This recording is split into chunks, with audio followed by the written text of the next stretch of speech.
Hello, Black Healing Matters family. This is Danielle here with the Black Healing Matters podcast, where we offer you ideas to hopefully move you one step closer to your healing. And today is Friday. Yes, you made it to Friday. Another wonderful Friday.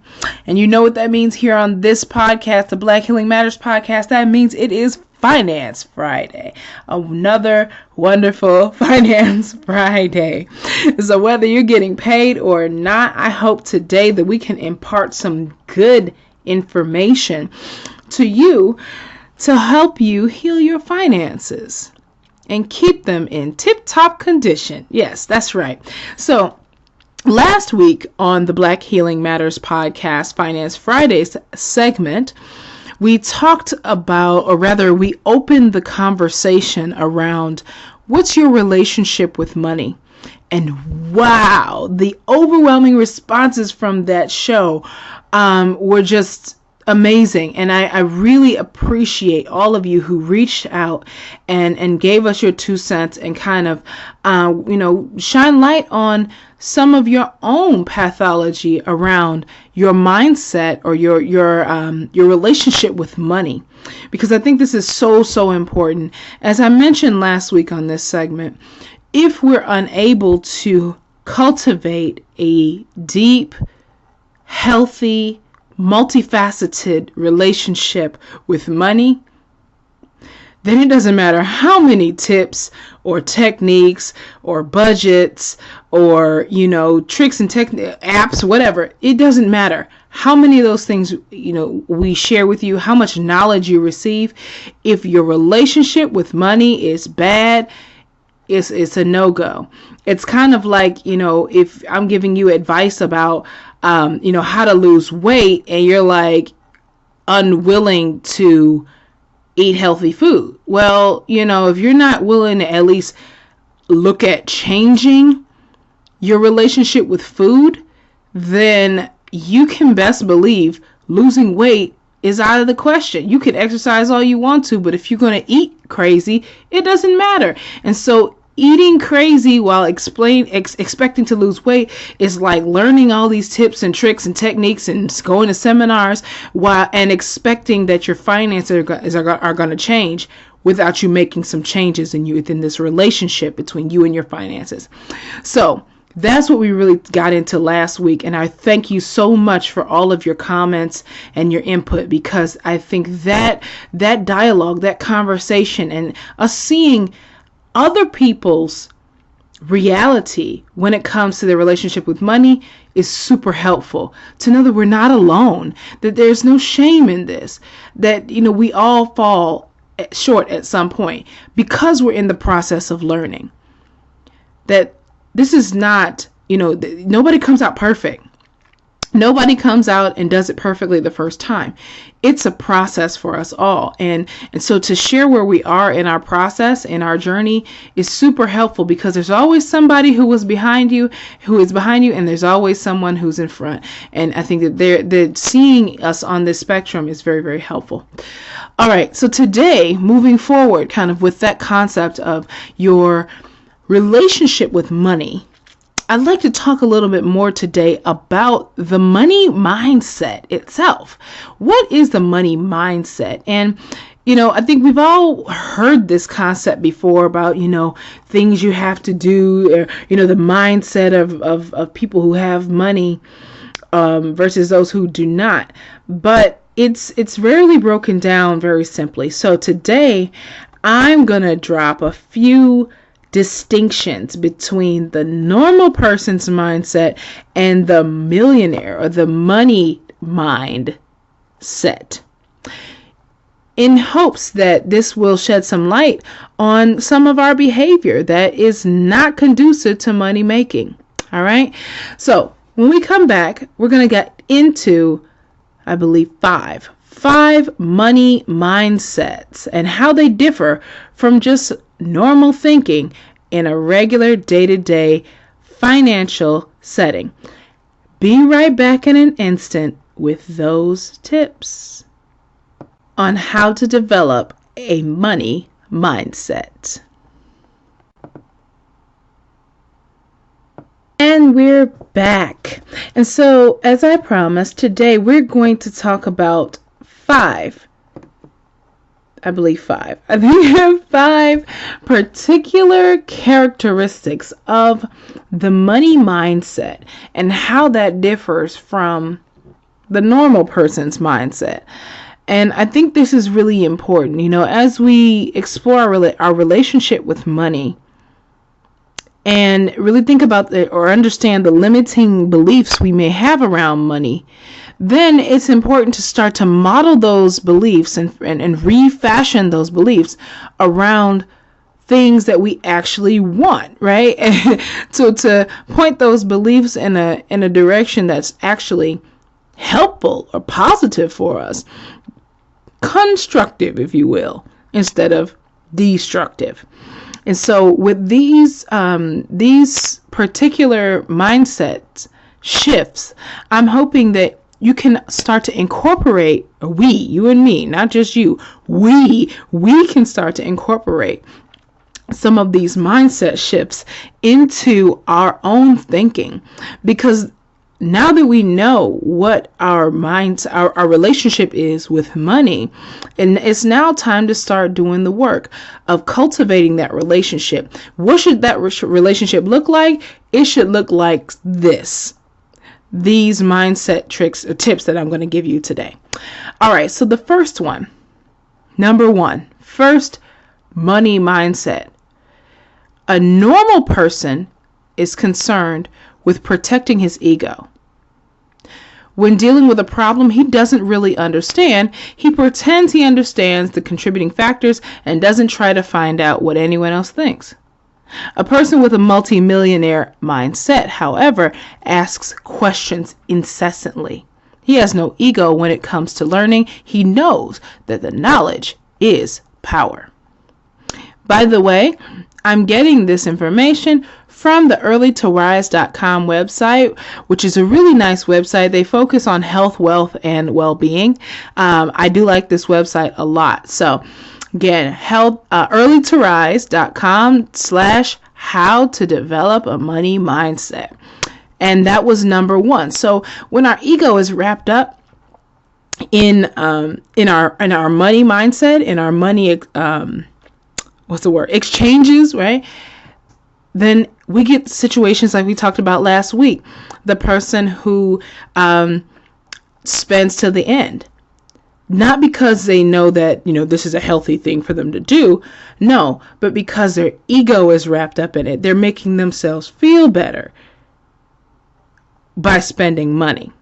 All right. So number two, let's move on to the second one. A normal person has a consumer mentality. He looks at a hot product and thinks about how he would like to own it. A person with a multimillionaire mindset has an entrepreneurial mentality. He looks at it and he thinks, how can I produce this or something similar in my own industry? Yes, absolutely. I have to agree with that. So, as you know, as Black folks, we've talked about this before on this segment, Finance Fridays, that we are super conditioned to be consumers. Not just Black people, but Americans in general. But especially in our communities, we're really conditioned to be like hyper consumeristic. It just is fed to us in every way. I mean, they use our celebrities to sell us on products and services that we absolutely don't need. And they're so overpriced.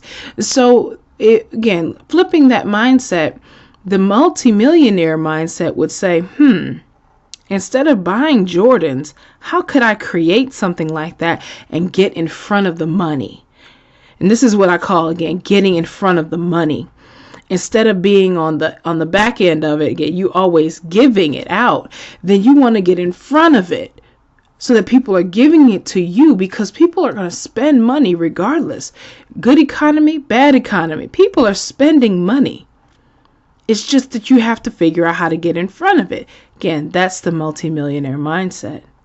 Number three, a normal person is wish focused. He daydreams about making big sums of money. A person with a multimillionaire mindset is reality-based. He's always analyzing his own success and the success of others and wondering how he could learn from it. Woo! Yes, yes, yes. And so, many of us have this mindset around money. It's like, if I just get the right job, or if I just link up with the right person, or if I'm in the right place at the right time, then, maybe it'll all happen for me. And what this is saying is basically that that's not true, that the real multimillionaire mindset is one who looks at success and looks at other people's achievements and says, how can I do that? Number 4, moving right along. A normal person, when confronted with a challenging idea, thinks of all the reasons why it might not work. While a person with a multimillionaire mindset sees the potential in it and disregards the problems until he has a clear vision of how it might succeed. That's a mindset shift for sure. Oh man. So I find, this one particular term, I find it's like the death of great things. So many great ideas died under this one term. What if? What if?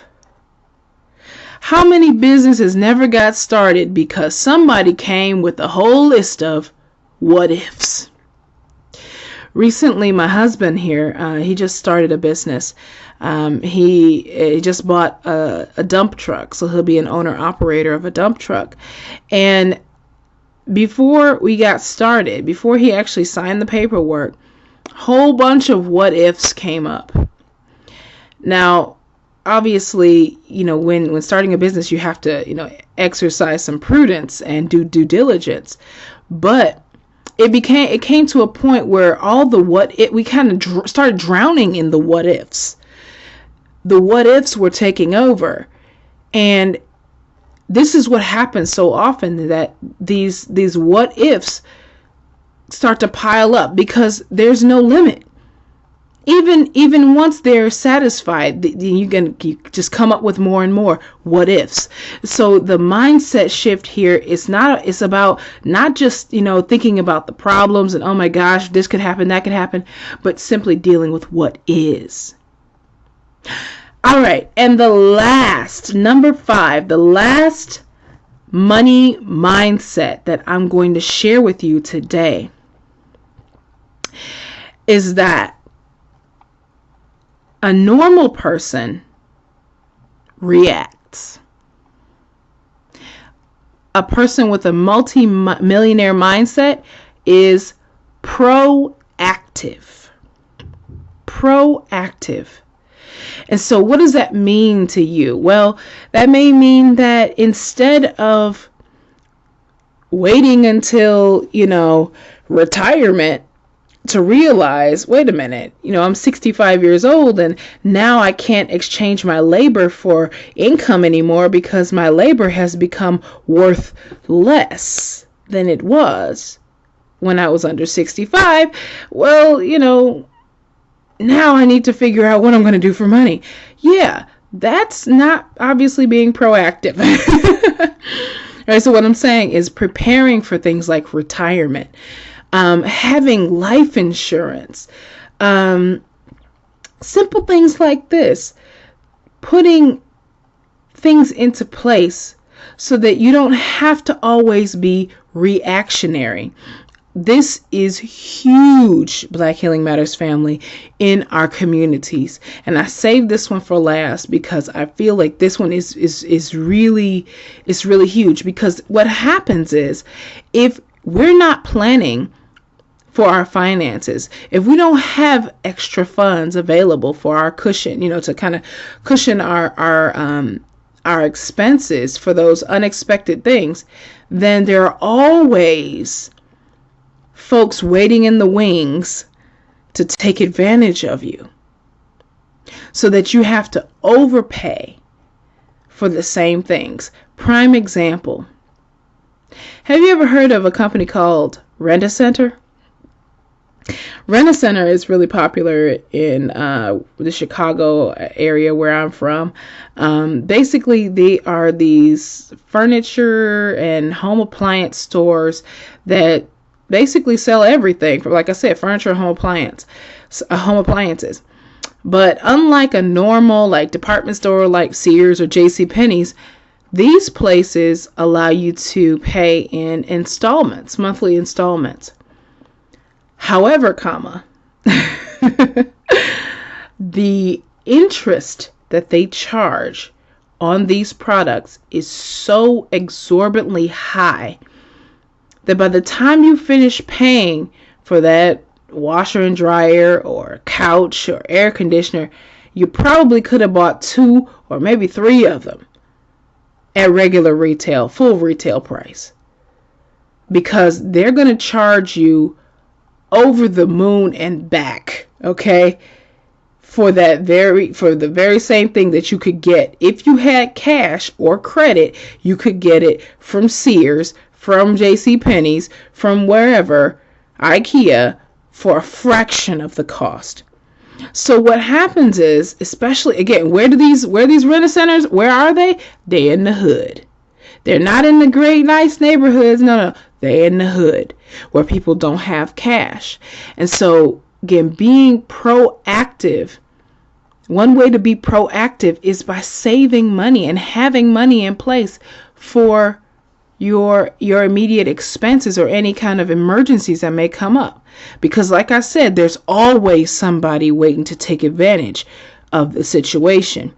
And when you don't have the funds, when you don't have emergency funds, you don't have any other recourse. So again, what happens is, we find ourselves in these situations where we're paying all this money, taking away from our monthly income, our weekly or monthly income, and that reduces the amount of income that's coming into our homes. So when another bad thing happens 1 year, 2 years, 3 years later, and you're still paying on that same refrigerator that, is now on its last leg, not only do you have to soon buy a new refrigerator, but now, if you can't pay that payment, they're gonna ding your credit. They're gonna maybe even come take it back. And now you're in a deeper situation. So this is how, they say the poor gets poorer. This is definitely one of those ways that it happens. And it all comes from a position of being proactive about your finances, not waiting until something happens in order to get ready. Or as, I don't know who said it, but somebody said, if you stay ready, you don't have to get ready. And that's the truth when it comes to our finances. So, Black Healing Matters family, I hope that these 5 money mindsets shifts can really help you to rebuild your mindset, because obviously in the Black community, finances is a huge block. And that's why we have this segment every week for Finance Fridays. If you want to read the rest of this article and the other mindset shifts, again, head over to the Early to Rise website and look for how to develop money mindset. And on that note, Black Healing Matters family, I love you. Hope that you are having a wonderful week, prepping for the weekend. As always, stay blessed. Black Healing Matters.